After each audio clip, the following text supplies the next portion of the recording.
आज हम कवि वृंद का परिचय प्राप्त करेंगे। नीति काव्य के यशस्वी कवि वृंद का वास्तविक नाम वृंदावन दास था। वृंद के पूर्वज बीकानेर के निवासी थे, किंतु इनके पिता मेड़ता में जा बसे थे। वहीं सन 1643 ईस्वी संवत 1700 में वृंद का जन्म हुआ था।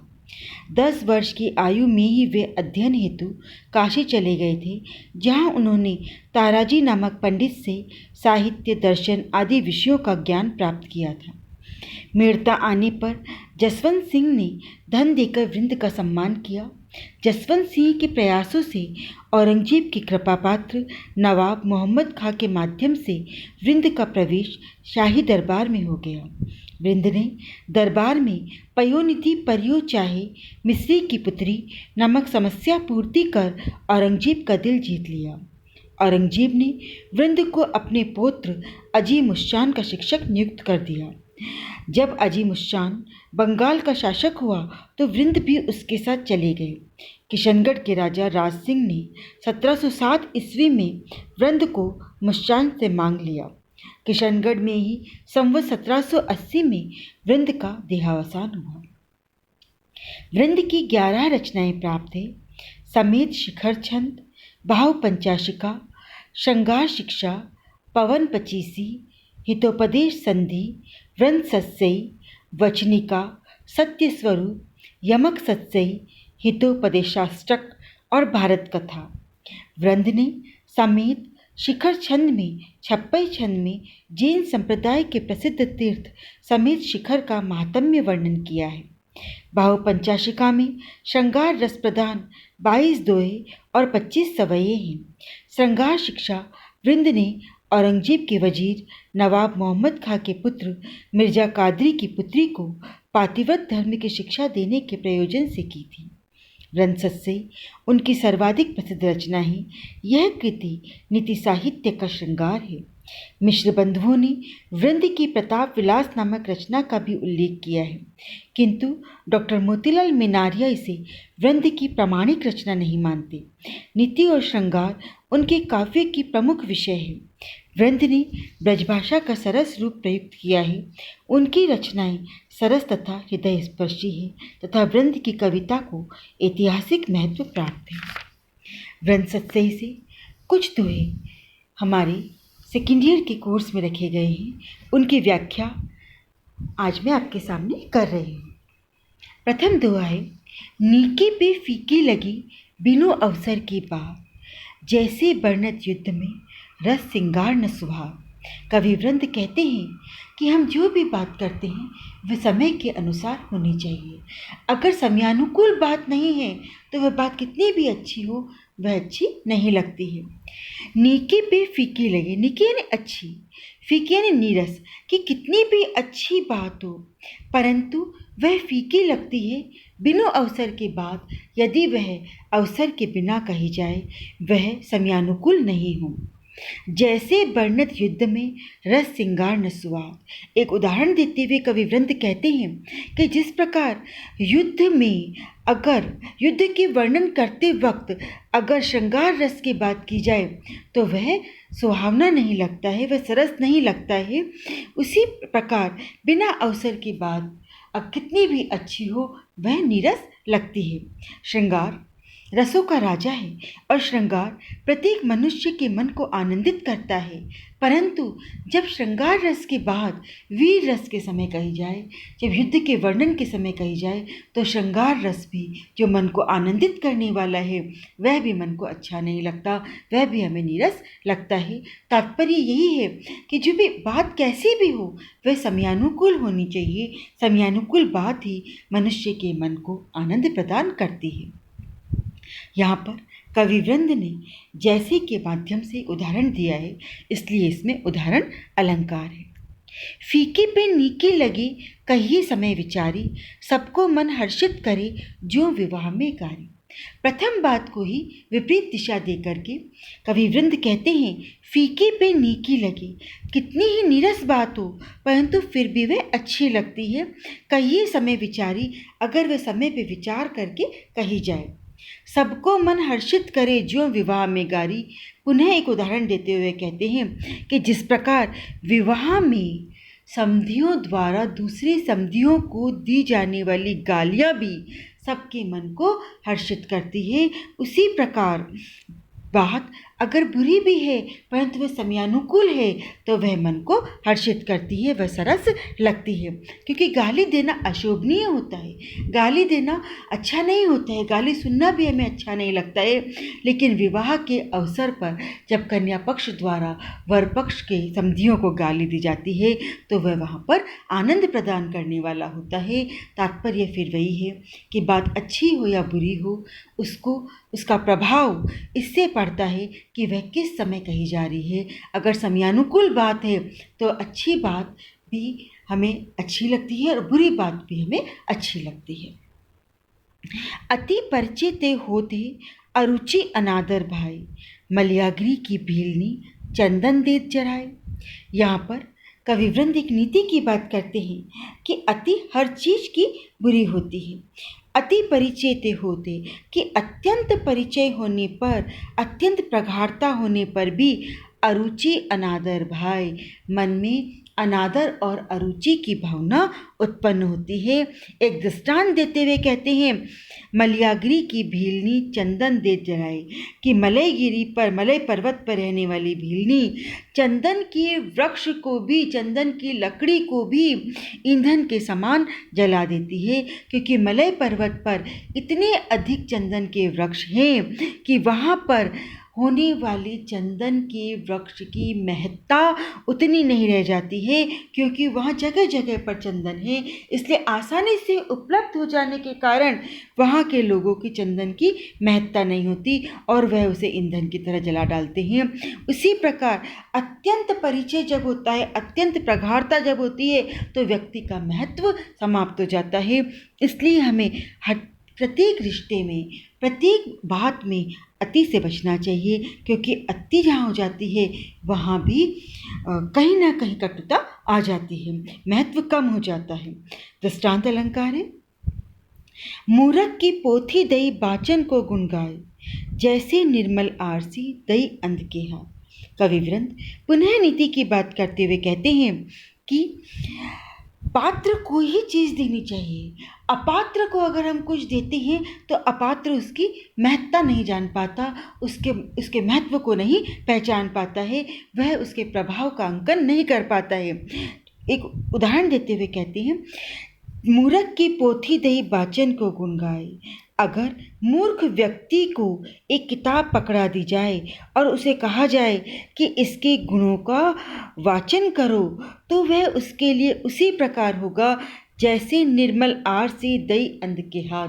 जैसे अंधे व्यक्ति को हम निर्मल यानी जिसमें कोई दोष न हो ऐसा दर्पण दे दें और उसे कहें कि आप अपनी छवि को देखिए, तो जिस प्रकार अंधा व्यक्ति निर्मल आरसी में भी, निर्मल दर्पण में भी अपनी छवि को नहीं देख पाएगा, उसी प्रकार मूर्ख व्यक्ति भी गुणवान, गुणों से पूर्ण पुस्तक की गुणों का वाचन नहीं कर पाएगा। इसलिए हमें प्रत्येक कार्य को देने से पहले पात्रता की जांच कर लेनी चाहिए, क्योंकि पात्र व्यक्ति ही उस कार्य को कर सकता है, अपात्र व्यक्ति उस कार्य को नहीं कर पाएगा।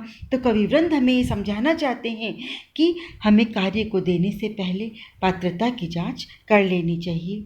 जैसे आ गया है उदाहरण अलंकार होगा, घटती बढ़ती संपत्ति सुमति गति अरहट कोई जोर, रीति घटिका भरती है भरी सी रुति हुई।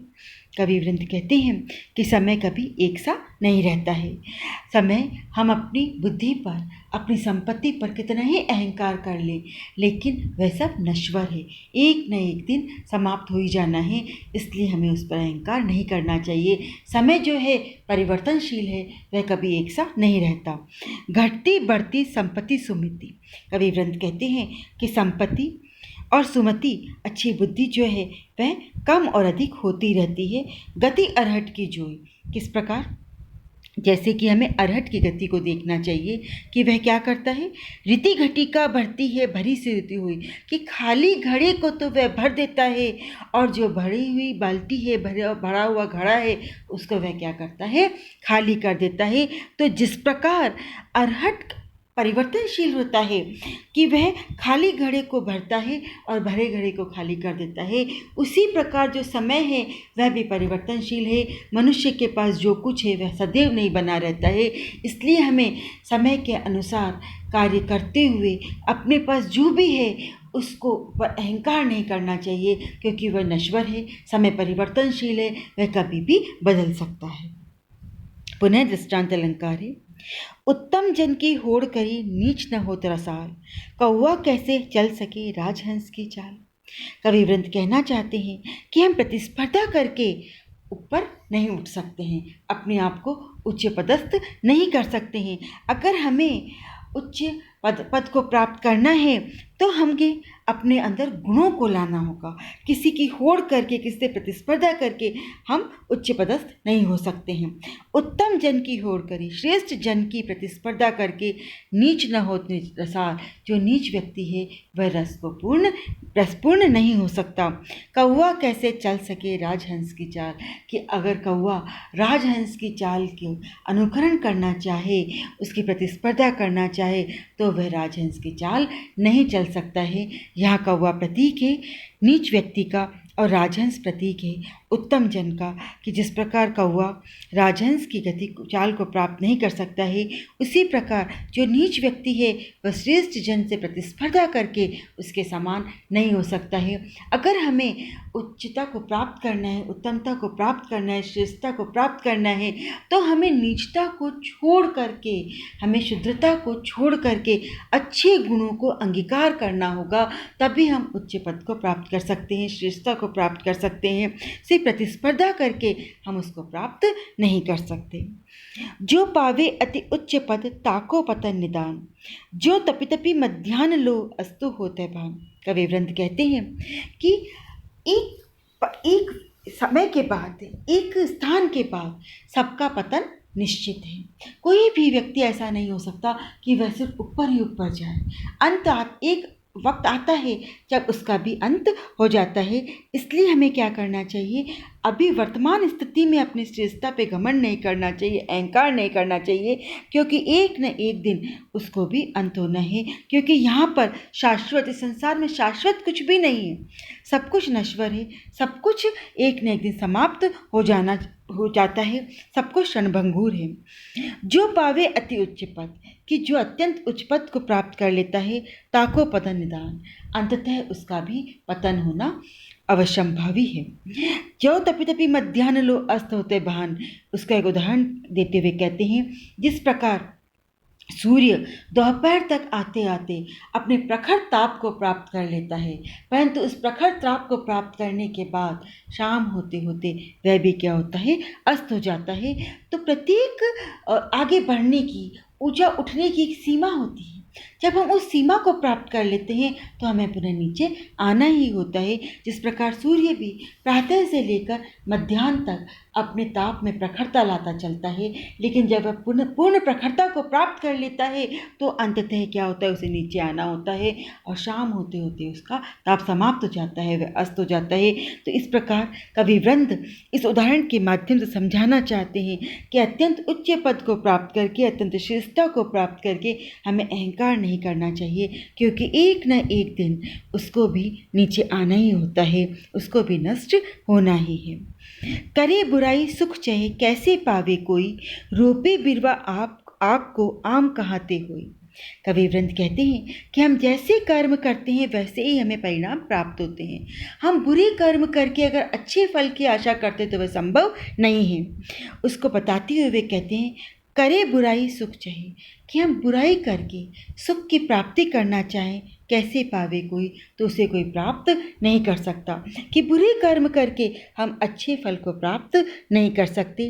रोपे बिरवा आपको आम कहाते हुए, एक दृष्टांत देते हुए कहते हैं कि हम आग के पौधे को बोएं और आशा करें कि आम के पौधे में से आम के फल की प्राप्ति हो तो वह संभव नहीं है। उसी प्रकार बुरे कर्म का परिणाम अच्छा नहीं हो सकता। अगर हम अच्छे कर्म करेंगे तो ही हमें अच्छा परिणाम मिलेगा, अच्छे फल प्राप्त होगा। बुरे का परिणाम अच्छा नहीं हो सकता। इसलिए जैसे हम कर्म करते हैं वैसे ही फल हमें प्राप्त होते हैं। तो हम जिस फल की आशा करते हैं तो हमें उसके अनुसार कर्म भी करने होंगे। दृष्टांत अलंकार है। धन अरु जीवन को गर्भ कबहू करिए नाही, देखत ही मिट जात है जो बादल की छाई।